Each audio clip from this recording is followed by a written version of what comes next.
বাংলাদেশ জাতীয়তাবাদী দল ১৪ নং শিকারপুর শাখার সংগ্রামী সদস্য সচিব জনাব শেখ মোহাম্মদ মহিউদ্দিন ভাইকে আমি বক্তব্য রাখার জন্য আহ্বান জানাচ্ছি। বিসমিল্লাহির রহমানির রহিম। আজকে ১৪ নং শিকারপুর ইউনিয়নের অন্তর্গত বাতুয়া ৪ নং ওয়ার্ডের ওয়ার্ড বিএনপি এবং অঙ্গ সংগঠনের উদ্যোগে আয়োজিত বেগম খালেদা জিয়ার ৮০তম জন্মবার্ষিকী উপলক্ষে দোয়া মাহফিল ও আলোচনা মাহফিল উপলক্ষে আয়োজিত আজকের আলোচনা সভার সম্মানিত সভাপতি, উপস্থিত প্রধান অতিথি হিসেবে উপস্থিত আছেন উত্তর জেলা স্বেচ্ছাসেবক দলের সদস্য সচিব আকবর আলী ভাই। বিশেষ অতিথি হিসাবে উপস্থিত আছেন শিকারপুর ইউনিয়ন বিএনপির সংগ্রামী সাধারণ সম্পাদক নুরহান ভাই।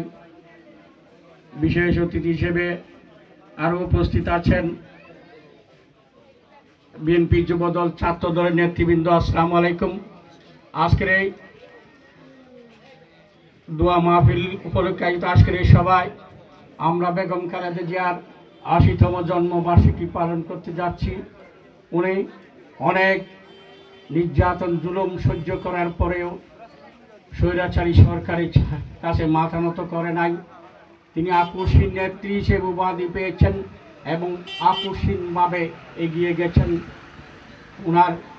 ওনার দীর্ঘায়ু কামনা করছি, সুস্বাস্থ্য কামনা করছি। আজকে ৫ই আগস্টে গণ অভ্যুত্থানের পর আমরা অবাধে সুস্থ সুন্দরভাবে আমাদের সমাবেশ আলোচনা সভাগুলো সুন্দরভাবে সমাপ্ত করতে পেরেছি। আমরা আগামীতে বিএনপিকে শক্তিশালী করব। আগামীতে যাতে আমরা আগামী জাতীয় সংসদ নির্বাচনে আমাদের যে প্রার্থী ব্যারিস্টার মিল হেলালকে নমিনেশন দেওয়ার পর আমরা ঐক্যবদ্ধভাবে বিএনপি তথা ধানের শীষের পক্ষে গণজোয়ার সৃষ্টি করব এবং তারেক জিয়া যিনি আমাদেরকে নির্দেশনা দেবেন প্রত্যেকে সেই নির্দেশনা অনুযায়ী আমাদেরকে চলতে হবে। এখানে কোনো সন্ত্রাস, চাঁদাবাজ, দখলদারের স্থান হবে না ইনশাআল্লাহ। এই শিকারপুরে সন্ত্রাস, চাঁদাবাজের স্থান হবে না। শিকারপুরে কোনো ইয়াবা ব্যবসায়ীর স্থান হবে না। আগামীতে এই শিকারপুর একটি মডেল শিকারপুর হিসেবে গড়ে উঠবে ইনশাআল্লাহ সবার ঐক্যবদ্ধ প্রচেষ্টার মাধ্যমে। সুতরাং আর দীর্ঘায়িত না করে আরও বক্তা রয়ে গেছেন, আমি এই সংক্ষিপ্ত বক্তব্য প্রদান করে আপনাদের কাছ থেকে বিদায় নিচ্ছি। খোদা হাফেজ। বাংলাদেশ জিন্দাবাদ।